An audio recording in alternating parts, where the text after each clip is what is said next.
this issue of the language is quite challenging. We've been able to provide for this C20 summit, at least for one room, translation in 3 languages.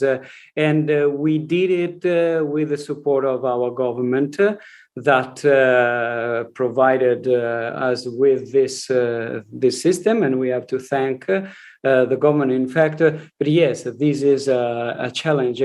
Otherwise, all our reflection could be a sort of a reflection of an elite that can access to a language, but a lot of area in the world can't have this opportunity, and it is something that is challenging us. I think that we run practically out of time.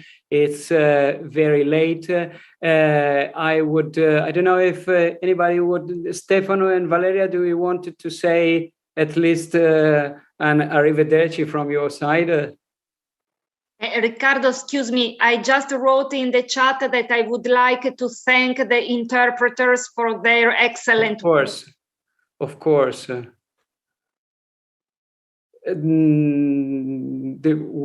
the interpreters, we have to thank also all the technical support we received in the organization of this. We use a service. They are listening to us in this moment, and I like to say thank you openly to them because they've been very helpful. But again, Stefano or Valeria, do you want to just I think it's very late. From my side as well, thank you to all.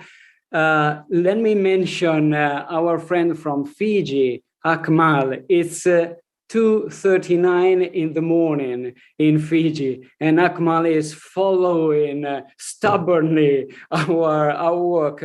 This is what civil society usually does. There is a sharing effort together. This is reason why we put in the first line of our policy pack and of our final communiqué that reflection on vulnerability. The model of someone else, maybe even of the G20, is to build a world among the strong, and thanks to that strength, being able to welcome and to help the vulnerable. So what we think is needed is to build a world based on our vulnerabilities. We are all vulnerable.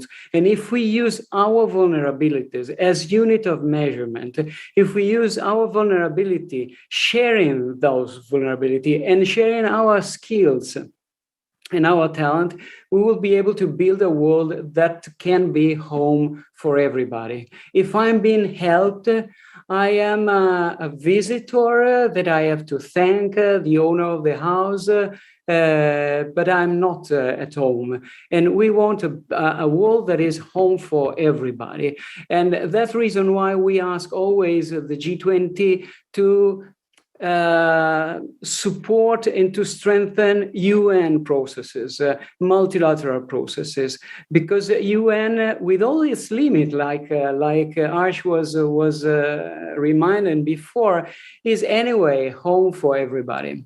And we will continue in our effort trying to work involving at the grassroots level all citizens, all women and men, all human beings, to build it together. What we do simply is building together.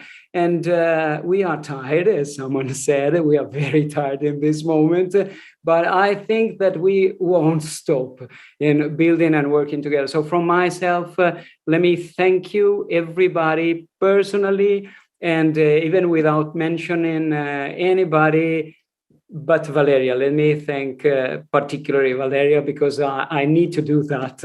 Otherwise, I wouldn't be able to do what I personally did, but I'm just one in the mosaic of the Civil 20. But anyway, my contribution has been possible thanks to Valeria, and let me say also thanks to my family, and thank to all the family of us, because being awake like Akmal at 2:30 in the morning means that some someone is letting him doing that, or waking up very, very early as Kurt or Patricia or Aldo did this year for having meeting at 6 o'clock in the morning.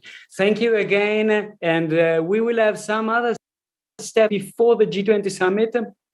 A statement on environment, possibly something on Afghanistan, and the end of a meeting. But we are closing in this moment the most important meeting of our year. And thanks to this common effort, the C20 summit is over.